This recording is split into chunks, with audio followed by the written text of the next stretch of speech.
So my lecture is about what can we make out of lines and circles. And well, I will illustrate this with a lot of pictures, I hope. And these this is the list of people who made some of these pictures, taken the photographs, and as you will see, they did a really excellent job at these various things.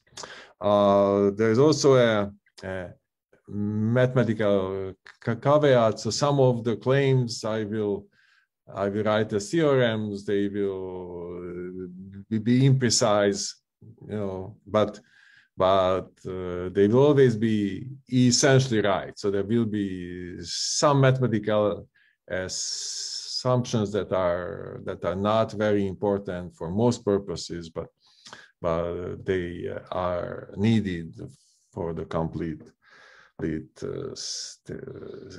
statements. Okay, and so the very simplest last question is what kind of surfaces carry grids of lines? And now, but this has been considered long ago, and it turns out there are only two kinds of surfaces. There's of course the plane, yeah.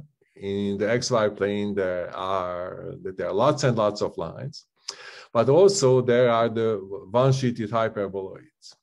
And the fact that the one-sheeted hyperboloids do carry two sets of lines might have been observed first in an article by, well, and so I hope that your Latin is better than mine, so I will not read this. It was that it was written by Christopher Wren, whom we know now as Christopher Wren, who is the architect of St. Paul's Cathedral. And in fact, it's very fitting that this started as by a person who was also an architect, because even in modern time, this was taken up by this topic was taken up by people who have an interest in architecture. Several of them actually work in architecture school. And so then let's just see some illustration of this, again, architectural illustration. And then here's an airport tower in Kobe. And you see there are two sets of lines. So there are these ones that start sort of more or less left and go right, and there are more or less right, go left. And now here, interestingly, this very nice shows that there are also these circles here, okay? So it seems that in tower construction, this has been used several times. A similar example, an airport tower in Sydney, that's sort of harder to take a picture. And an interesting twist on this design idea is the Canton Tower that I believe is in Shanghai, where they used only one set of the lines. So they used, oops, okay, and so they used the lines that go from right to left. And these other curves, they are not lines, yeah? So you can see on this, they are not lines. So there is an architectural twist on this idea here. Okay, so these are the surfaces that you can make that have a grid of lines. So let's see, well, are there surfaces that have grids of circles? And now this turned out to be a much harder question that was in fact fully answered only a few years ago. It started, the first examples of like this were considered by Dupin around 1803. Then there were some major contributions by Darboux, spent especially a lot of time on this. He discovered several new, very important examples. And the more algebraic geometry side was done by Bertini around 1890. And this topic was occasionally taken up, but it's maybe only the last 40 years that people again started seriously investigating it. And as I said, the completeness of the list was established only in 2019. The works of Mikhail Skopenkov were especially important here. And so let's see the first observation, and sort of that's what really ties it to my interest a lot. That if you have a surface that contains at least two circles through every point, then it's an algebraic surface. Okay, so that means that there is a polynomial, that the surface is precisely the zero sets of this. Okay. And so now the fact that I wrote circles here, that's not particularly important. The same results hold if you use ellipses or conics, or more generally, any algebraic curve, some higher degree algebraic curve. And so because of that, this question that started completely as a geometric question about some surfaces that contain lots of circles, now suddenly became a question about polynomials. Can we write down the polynomials that have these properties? And one nice thing about polynomials is that they have a degree, so we can start and go by degree. Degree 1, degree 2, degree 3, degree 4. These will be the most interesting cases for us.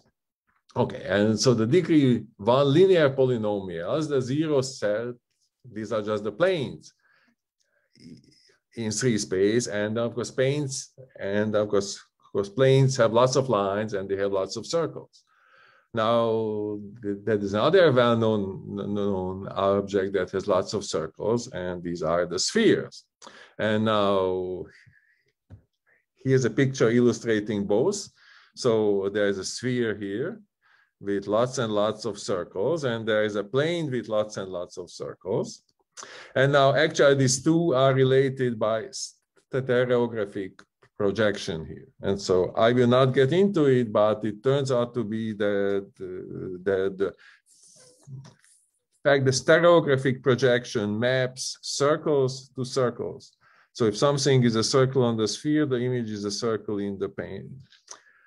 In the plane, this is actually very important in proving many of these results. But here, I just consider these are sort of the simplest examples that are not very interesting. Now, the degree 2 surfaces, they turn out to be much more interesting. And so what are these? These are also we encountered in the first multivariable calculus class. So these are the ellipsoids, these are the hyperboloids and the paraboloids. And it turns out that they all carry 2 families of circles unless they are rotationally symmetric. Okay, so for instance, here is ellipsoid examples, and there are these 2 families of circles. There's one family of circles, and then sort of around another point there are these other families of circles. And so again, I want to emphasize that it should not be rotationally symmetric for this. Okay, I don't know what happened here. I did the wrong thing. Okay, so let's get back. I have these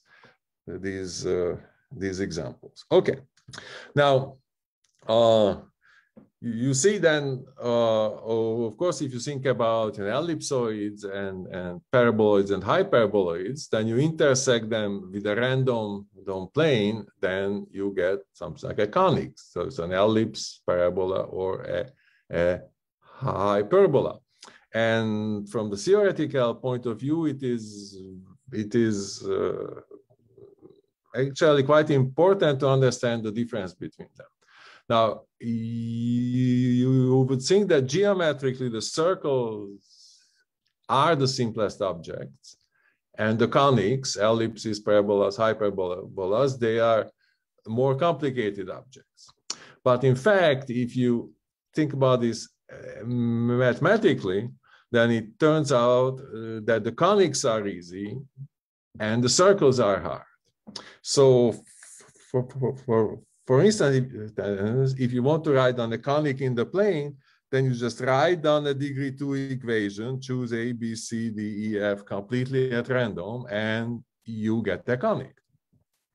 Whereas if you want to get a circle, then first you have to make sure that the coefficient of xy is indeed 0, and the coefficient of y square is the same as the coefficient of x square. So that means you can't really work sort of as randomly as you would have before. Now, it gets much worse actually in 3 space, so that if you have a curve in 3 space, then that's a conic, which means that it lies in a plane and it's a conic in that plane, if and only if a random projection of it is a conic. Okay, so it's very easy to recognize when something is a conic in 3 space. You just take a random projection and see what happens in the plane. Whereas if you start with a circle, then a random projection of it will be an ellipse. Okay, so you really will have a fairly hard time telling when something in 3 space is an ellipse as opposed to a circle. And so sort of if you have the equation, then the best way to see that something is a circle if and only if it's the intersection of a sphere and a plane. So then we have a reasonably good way of checking whether something is an equation of a sphere, although the plane, of course, is a linear equation. And so then we are fine. Okay, so let's try to move then some examples, again, some architectural examples where they used, and as I said, in general, it is easier to use conics and you get more freedom. So here is the Science Center in Glasgow that has these families of ellipses. This is going around. This is the Viceroy Hotel in Abu Dhabi. Well, so I don't want to make too strong claims that this is exactly part of an ellipse. So you know that you look at some surface like that it looks like an ellipse. So whether or not it was meant to be an ellipse. So I don't know exactly, but it looks like these really look like parts of ellipses that you see here. Now then it's a very nice example, the National Theater in Beijing. Actually, it's a very confusing picture. Apparently stands next to a lake, and so the bottom part is the reflection in the lake. It's not that the whole thing is just an ellipse, okay? And then, well, this is the roof of the new King's Cross station, or maybe the new roof of King's Cross station, where these look like hyperbolas, okay, that go out here. Okay, so these are some architectural examples that were used. And so now we have covered the degree 2 surfaces. So the next is we go to degree 3 surfaces. So I just take a degree 3 polynomial in 3 variables, and then I look at all the points where it vanishes. And then I get some surface that's in 3 space. Now these turn out to be actually much more complicated than the degree 2 surfaces. It's quite remarkable. And it was proved by Cayley and Salmon in 1849 that they always contain 27 lines, but these might be complex lines. So you might ask yourself, what is a real line? Well, just so the real line, I hope everybody knows what is a complex line. You just write down what you would expect the equation of a real line, about the various numbers in it you allow to be complex numbers. So if you would write y equals mx plus b for a line in the plane, if m and b are complex numbers, then you get complex lines. And then it was Schläfli who established that the number of real lines, but it sort of varies. It can be 3, 7, 15, and 27. And below is a computer-generated image of a cubic surface with 27 real lines. Now, Schläfli actually could not construct such an example, so he was not sure that the 27 was possible. That was done by maybe Wiener in 1869, and they actually made these nice gypsum models there. And so this is an actual photograph of an actual gypsum model with the lines on it. And this came with some descriptive booklets. So if you look very carefully, you can see that these lines are actually named. And in the book, you could find out lots of interesting things about these lines. Okay. Now,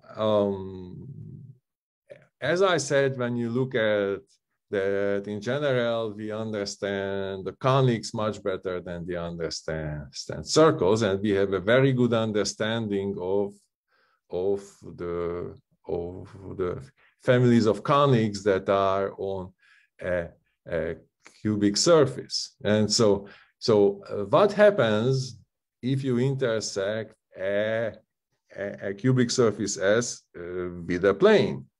Well, then you get a degree 3 curve, then you get a cubic curve. Now, usually it consists of just one piece, but it can happen that it is the union of a line and a conic. Now, I told you that there are 27 lines, and so if you take one of these lines, so let's pretend that this is one of the lines on the cubic surface, and you intersect the cubic surface with any plane, then you know this plane will definitely contain the line. So that means that the intersection will be this line plus another conic. And now, of course, if you start moving this plane around, then you get a family of conics. And if you just think about this a little bit, then you see that the cubic surface will contain exactly 27 conics through every point. Now, I've never seen an actual good picture of this. It's probably very complicated. But in fact, it's completely doable. And then these conics, they are real precisely when the lines are real, okay?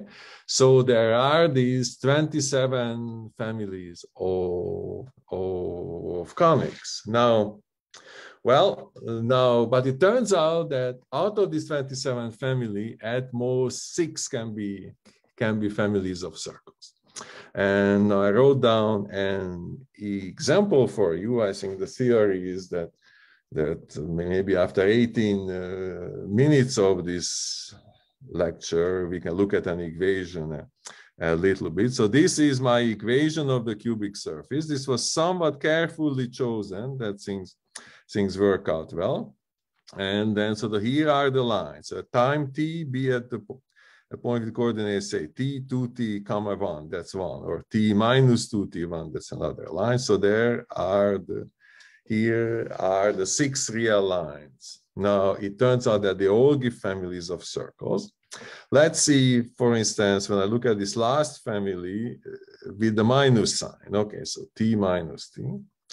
Now, let's write down the planes that contain this line. Well, and so that if I take x plus y, okay, but that will be just then 0 is t plus minus t is 0, and then z is 0. So this is then a good equation, and c can be an arbitrary constant. So that is the number that will tilt by this. Now, how can I see that this intersection happens to be a circle? So, well, that I have this equation, and here I substitute for z, I put c times x plus y, but only in two places. I do it up front, and I do it at the end. So then I guess, okay, so this z became cx plus y. Okay, yes, I think this one stayed. Okay, now x squared minus y squared, I factor this as x plus y times x minus y. And here this z becomes c times x plus y. And now I notice that I have an x plus y everywhere, so I can cancel it out. And what do I have here? Well, we see this is an equation of a sphere. Yeah, so here's the x squared plus y squared plus z squared. And so that means this is a sphere. So this is a sphere and this is a plane. And we already discussed that the intersection of a sphere with a plane, that's indeed a circle.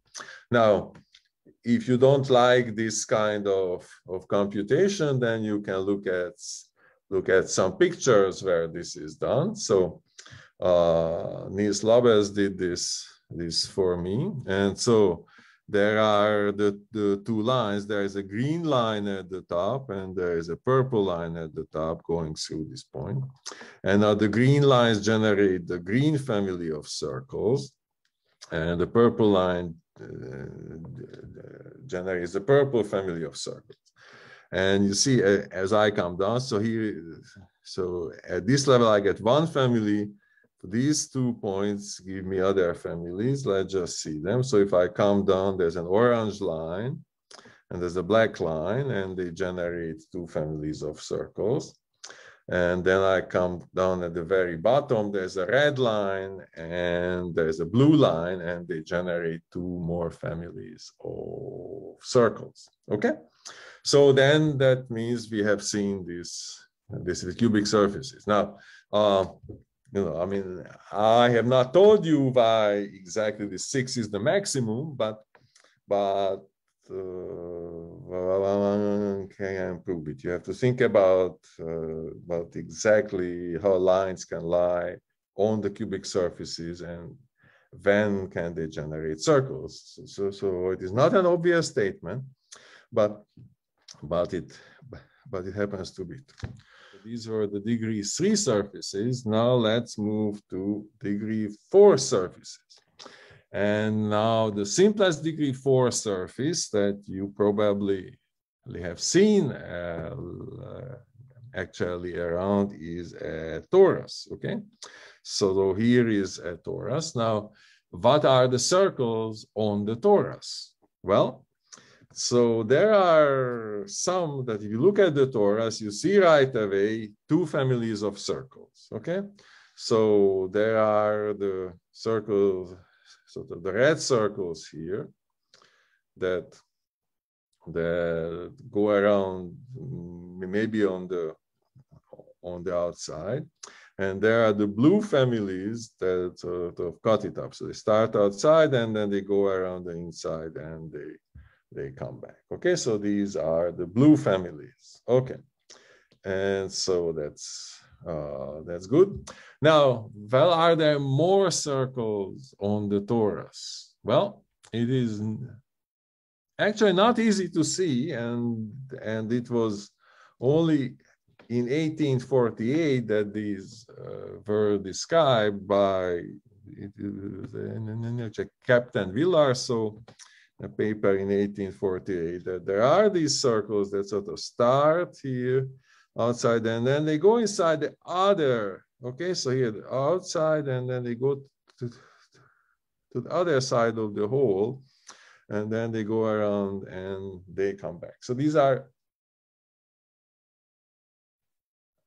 actually not easy to see, and it takes some, well, depending exactly how you look at it, it might take some time to convince yourself that they are actually circles. And so that gives you two more families of these Vlarso circles on the standard torus. But it turns out that they might have been known much earlier. So this is the roof, maybe of the library of the cathedral at Strasbourg, which was built around 1300. And you should look not actually at the roof, but this. So this is the top of the staircase, where here you see these Vlarso circles. Actually, 3 of these Vlarso circles were made into this. So it seemed that some stone carver around 1300 already discovered these circles, and then we can look at it. It's somehow, at least in this picture. Now, then if you think back a little bit, so already for quadric so for degree 2 surfaces, for the ellipsoids, I told you that they have 2 families of circles if they are not rotationally symmetric. If they are rotationally symmetric, then they have only 1 family of circles. And so maybe the same holds here. And if you think about the torus, you know, it has a nice rotational symmetry. So you can rotate this torus like this, and maybe this rotational symmetry actually kills some of the circles. And it turns out that the answer is yes. And this leads to a topic of this degree 4 surfaces in general. They are called the cyclids. Now, most amazingly, the 1896 edition of the Oxford English Dictionary and all the complete editions, since they have a definition of this, and so it's here, you can read it for yourself. Now, I am absolutely amazed that it was assumed that an educated Englishman in 1896 could understand this sentence. I actually don't fully understand this sentence now, but I am much later. And so, anyhow, so let's just see some pictures of them instead. So you see here, we started with the torus, and we perturbed it a little bit. So his back is sort of made fatter than the front. And this was enough to actually break the standard circles up. And so the Vlarso circles, they are in red. And they just stayed 2 families. But the standard circles, you know, this used to go around like this. Now they break up into 2 families. So I think it's not that easy to see just by imagining that these are different families, but in fact, they are now different families of circles. And similarly, the one that used to go completely around, it broke up into 2 yellow families. And now, so I want to emphasize that this is not just through 1 point, but through every point of this surface, you can find exactly 6 circles, okay? So that there are really 6 families of circles on this surface. Okay, let's see.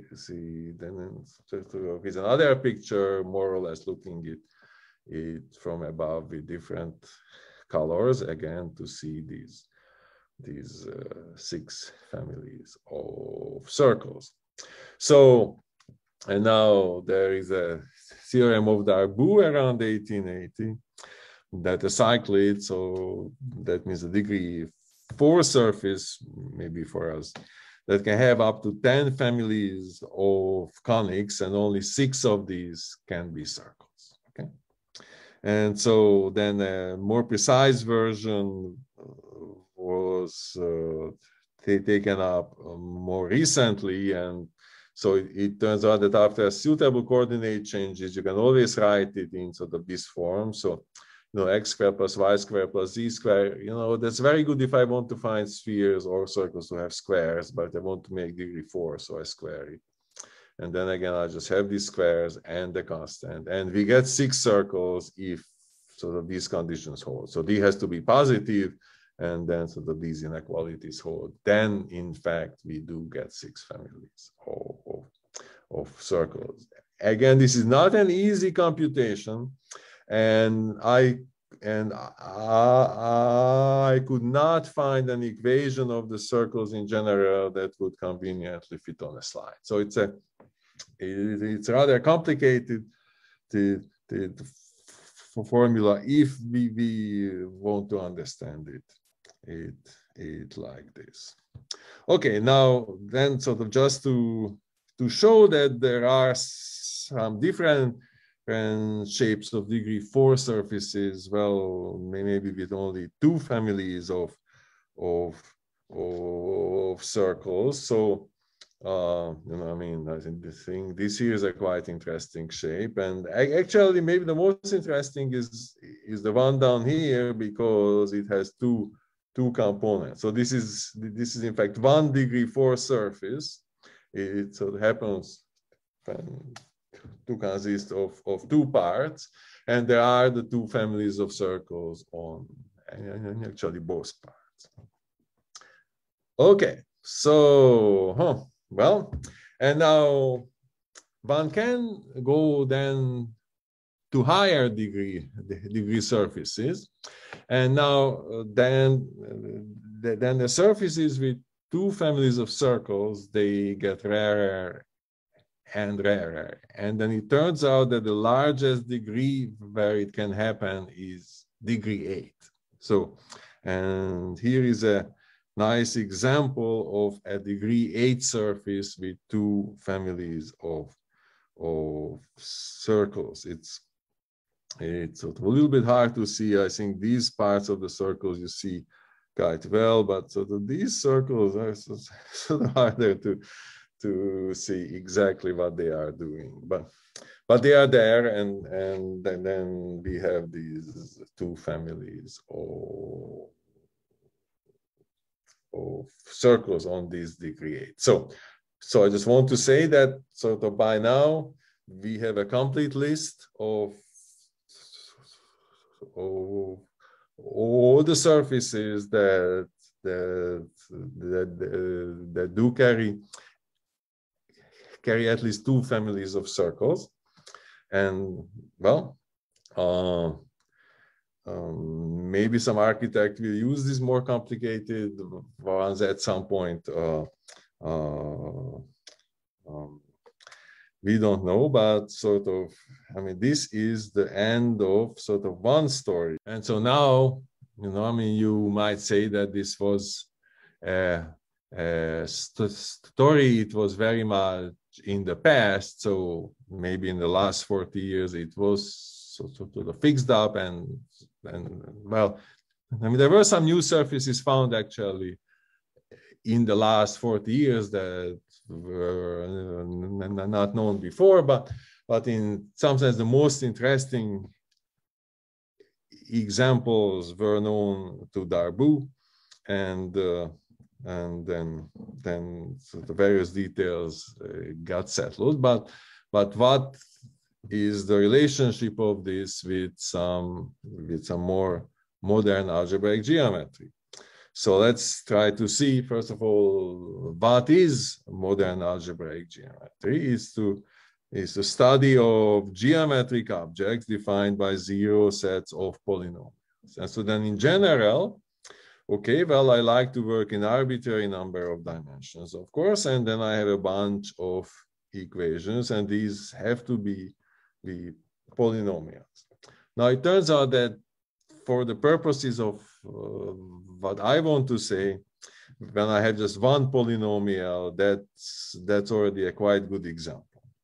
And so then I say a hypersurface of degree d in Rn. So I take a degree d polynomial in n variable, and then I look at its common 0 set inside Rn. Now, of course, I'm an algebraic geometer, so I also like to look at this over the complex numbers,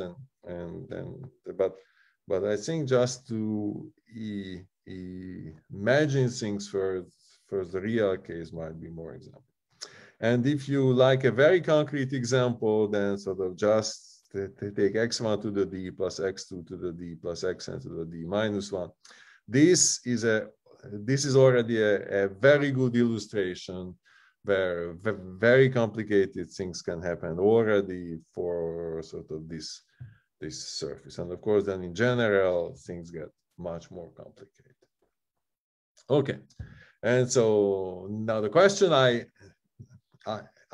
want to ask, well, how can I move around inside X? Okay, so for instance, you might imagine that this X is the configuration space of some physical system, and there are some constraints, so your system has to stay inside X. Okay, and so then you ask yourself, well, can you move from a point P to another point Q while staying inside X? Okay, so of course in Rn I can always move in a straight line, but here my constraints tell me that I have to stay inside X. Now there is one very straightforward idea that you just look at the first n-1 coordinates and you move linearly there, and then just see what happens with xn. So if the point has coordinates like this, p1 and so on pn, q has coordinates q1 and so on qn, then I just write down the vector that points from p to q. Well, that would be the linear movement, but I do this only in the first n-1 coordinates.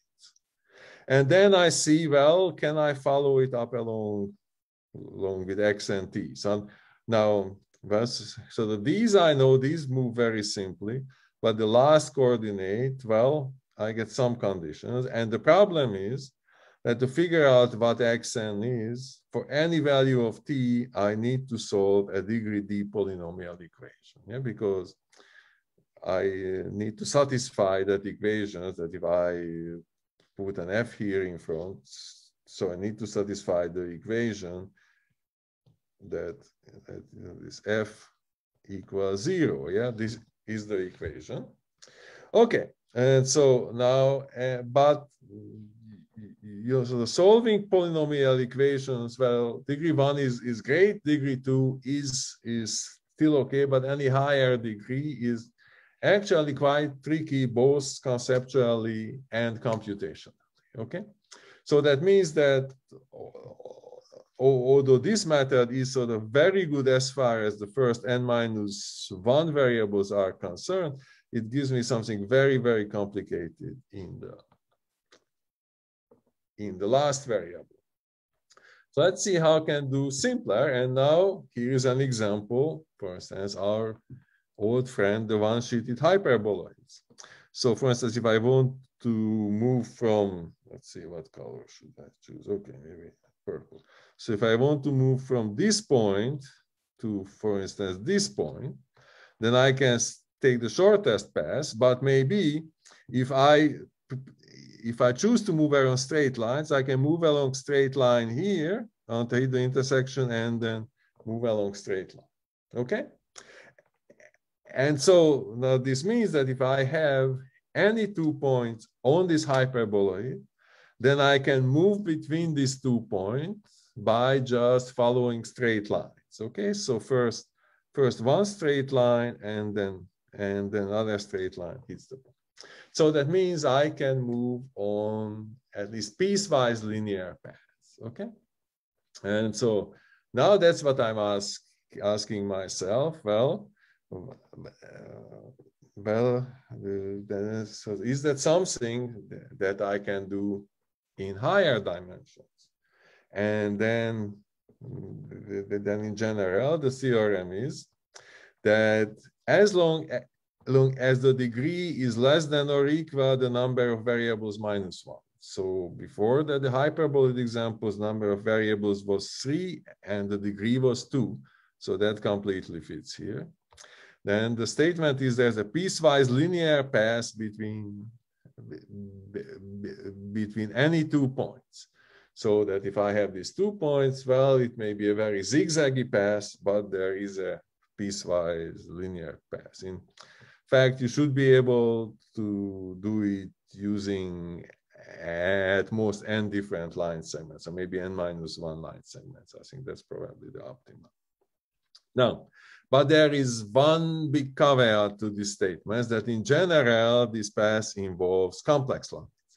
Now, depending on how good you are, you might be able to move on complex lines, but maybe you can move only on real lines. And so, well, what if you would like to move on real lines? And now that's unfortunately not possible in general, but something nearly as good can be done. That as long as we have this degree restriction, the degree of x is at most n-1, there's a real piecewise elliptical path. Okay, so so that means that I always move at most on ellipses, and then I get just sort of string them together until I get one point to the other.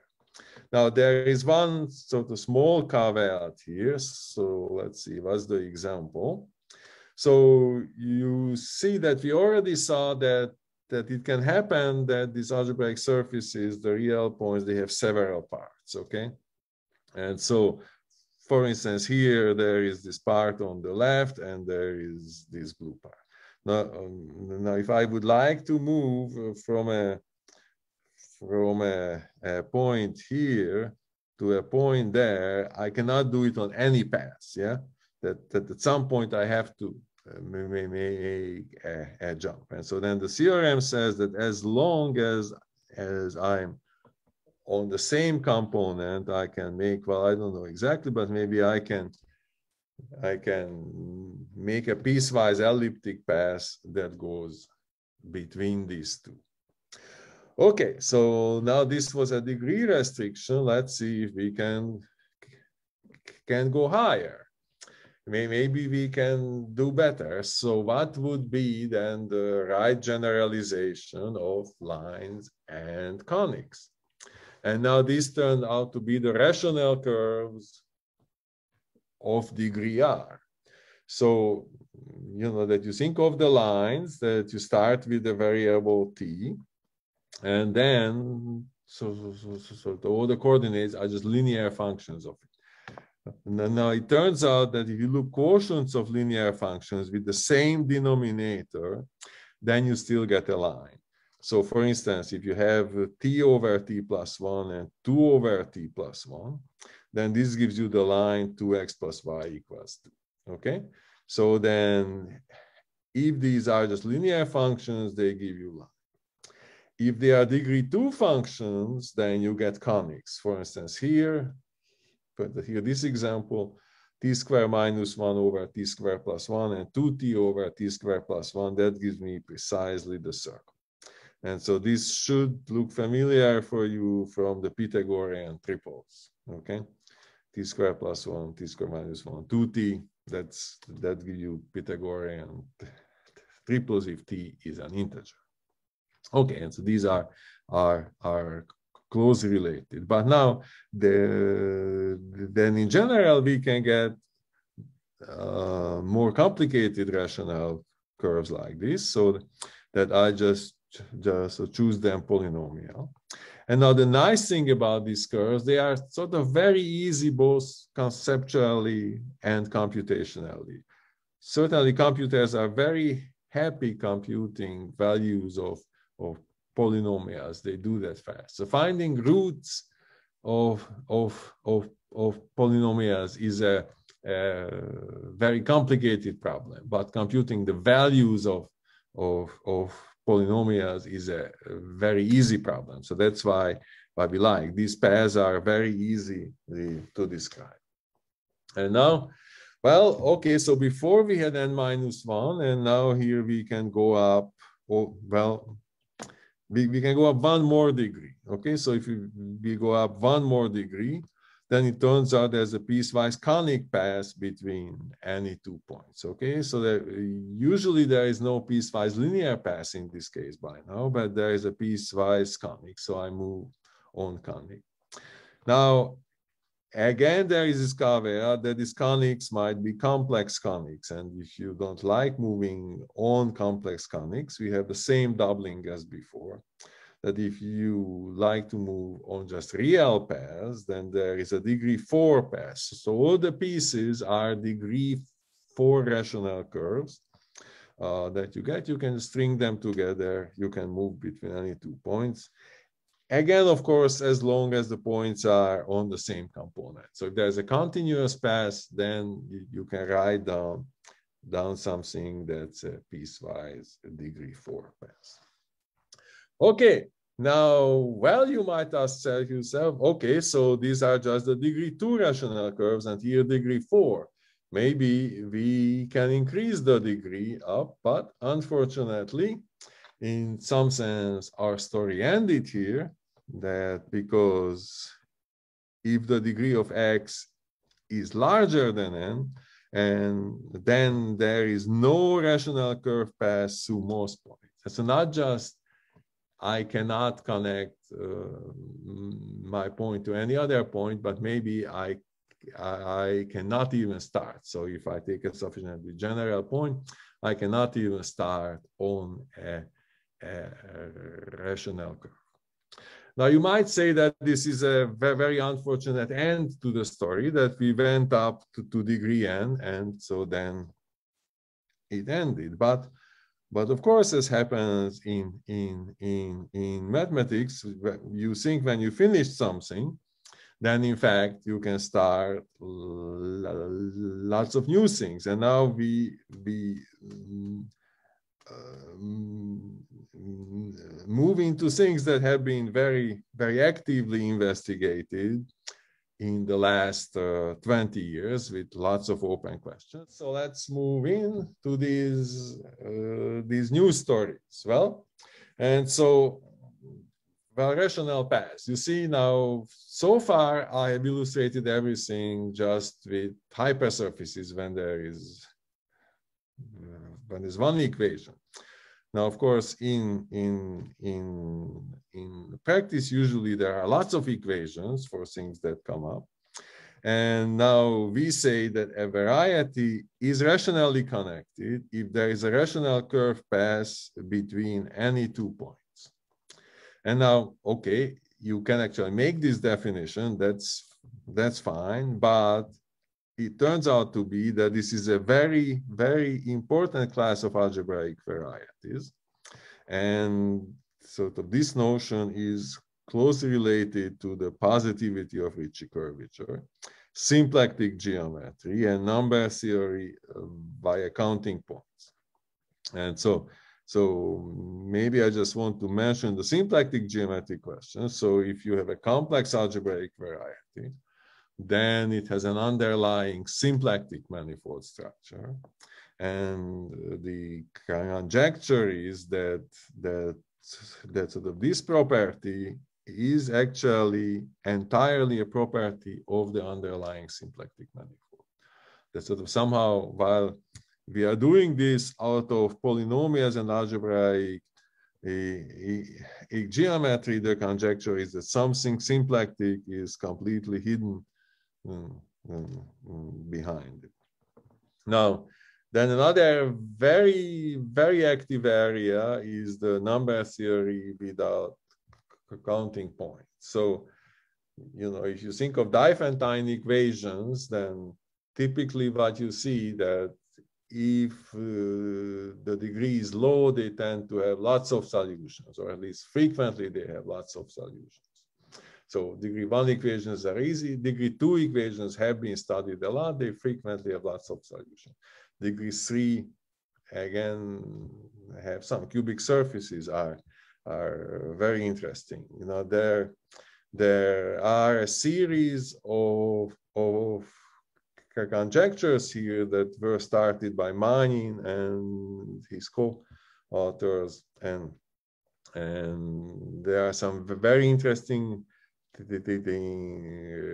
relationship. I would also emphasize the more recent result, the geometry. So sort of some interaction between geometry and number theory, the works of Lehmann, Sengupta, and Tanimoto, where a very precise connection is established between this rational connectedness and the existence of some rational points. And so this is one story.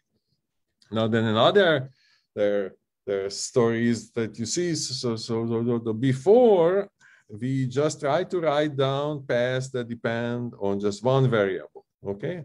So before the rational curves, this was just one variable.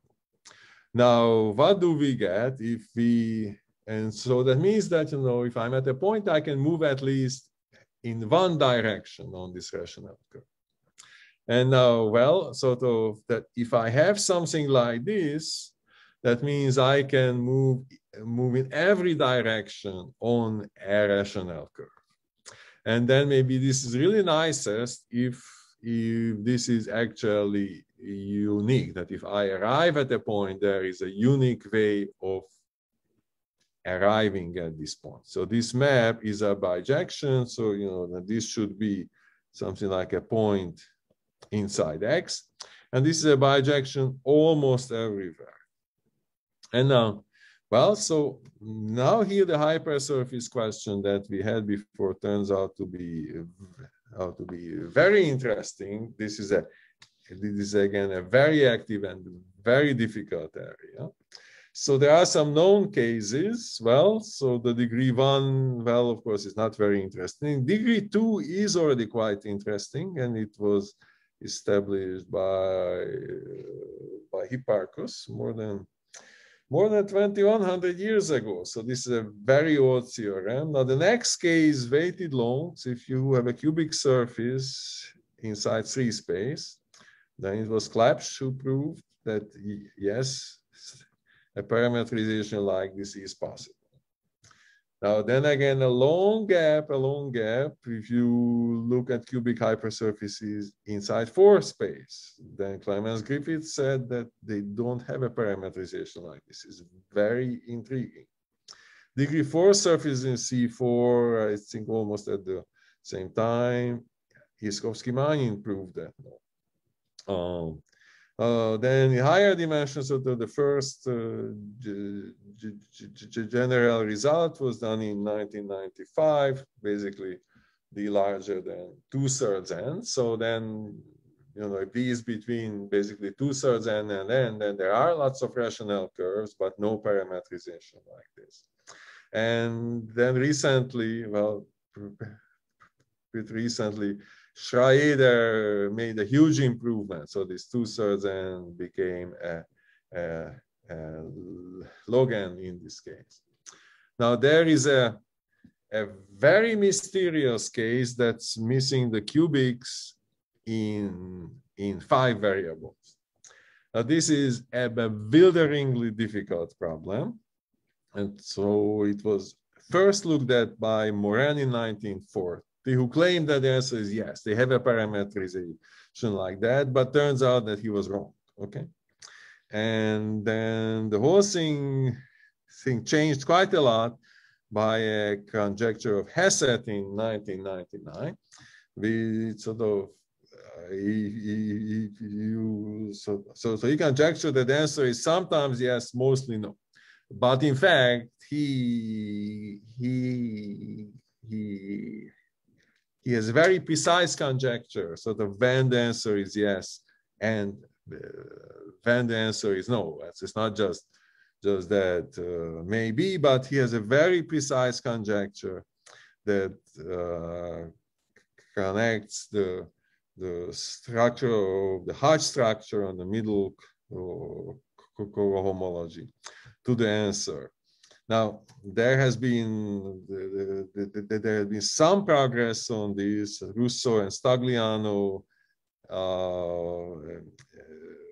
verified several of the yes cases of the Hesset conjecture, and then the Kuznetsov has a very interesting derived category approach. But this is so. I want to emphasize that this is a bewilderingly difficult problem. It seems so completely simple, and it just seems almost untractable. Now, then another interesting story is, well, what if we go just just 1 degree higher. So you see, before we understood in C4 the surfaces of degree at most 4. Okay. And now what if I have a hypersurface of degree at most 5? Now here there are many fewer rational curves. Sort of for most points there is no rational curve through them, but sort of throughout the years people proved that they contain 2,875 lines, then this many conics, and this is the rational cubics and the rational quartics. And I put a ... here because it is actually not clear what should happen here. So there is a general formula by it's actually a group of physicists. They wrote down a general formula, and but it's clear that they count something that's symplectic, and so it is known that their count is actually not the algebraic count. Okay, so we still don't know what these algebraic numbers supposed to be. In fact, we don't even know whether some of these numbers end up infinity in algebraic geometry. It's a conjecture that these numbers are always finite, but we don't even know that. Okay, so I think this is the end of my lecture. Thank you very much for listening.